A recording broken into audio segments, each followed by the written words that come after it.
got those down, and I started doing little clubs in Chicago, the South Side of Chicago, and my friends who was already doing street comedy said, "Man, you should come out and do the street." And I was like, I ain't gonna do no street. I ain't no street puppet.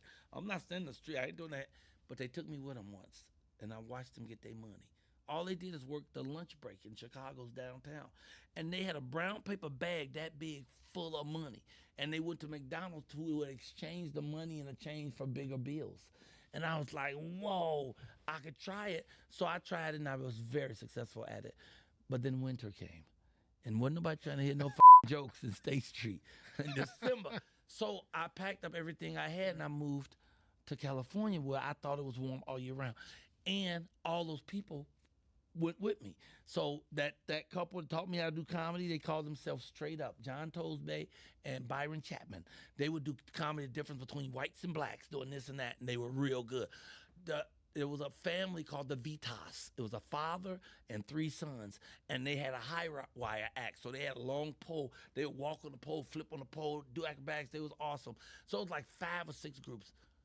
They all followed me to Los Angeles to do street performance because we couldn't do it in the winter.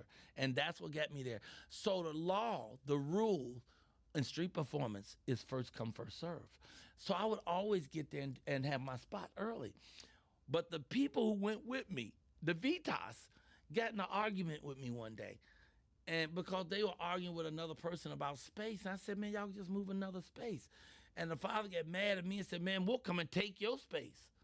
I said, then gonna take it. So him and his 3 sons picked up all their poles and all their mats and marched down to my spot and laid their out. So I just waited for the first police car to roll by and said, officer, these people are taking my spot. And they's like, well, he always get this spot. And the police said, well, did he get here first? They said, yeah. He said to pick your up and move. So I got the spot back. But I knew it was going to be up to some shit. I usually come at 10 o'clock. So I came the next morning at 8. Them already set up. They had their set completely in my spot back 8 in the morning, right? So I said, so that was Saturday.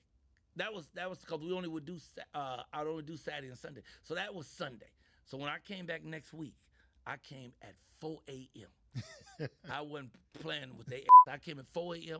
I had my little music box in the car. I had rolled a fat one to smoke. I had my sandwich.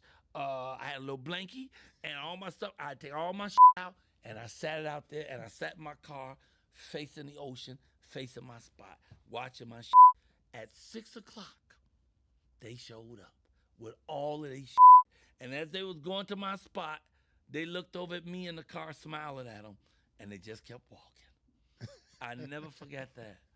I never forget that as long as I live. But they still were my friends, and they still my friends to this day. The Vitas family, the father has transcended, but the 3 sons and the mother are still with us, you know?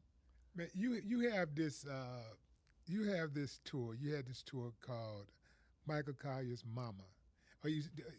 I'm still doing it. You're still doing it, right? Yeah, it's a one-man play. It's a one-man play. I play 17 characters. So I play my mother and my father. I play all 4 of my big brothers. I play me at 4 different ages. I play the alcoholics, the crackheads, and the church ladies that all comprise my community, you know, and it's just a beautiful play because I get to tell my story as an addict that I am. So I did crack for 23 years, and as of March 1st, I have 18 years of pure sobriety. And so I tell a story about it. So I play these characters and you watch me grow. You watch me come up in the projects and but it's jokes and drama. So I'm telling a dramatic story, but then in the middle of it, it'll remind me of a joke. So I stop and I go to the front, to the mic, and I tell a joke. And then when I laugh at the joke, we merge right back into the story. Oh, it's cold-blooded. It's beautiful. And it tells the importance of my mother and our mothers and how you really only need one person to believe in yourself besides you and that you could do anything. And my mother believed in us. And she would come to my shows when there wasn't nobody no more. It would be 6 people. My mother would show up, and she'd sit over there for a while and laugh and make noise and applaud. Then she'd get up and move over there, sit down, make noise. Then she'd get up and she'd go over there. She'd make noise, she'd applaud, and she'd come back to the center. She made the feel like a crowd. I mean, my mama supported me. The reason I could do what I do is because of my mother. Did she, what was her reaction when she found out that you was doing crack?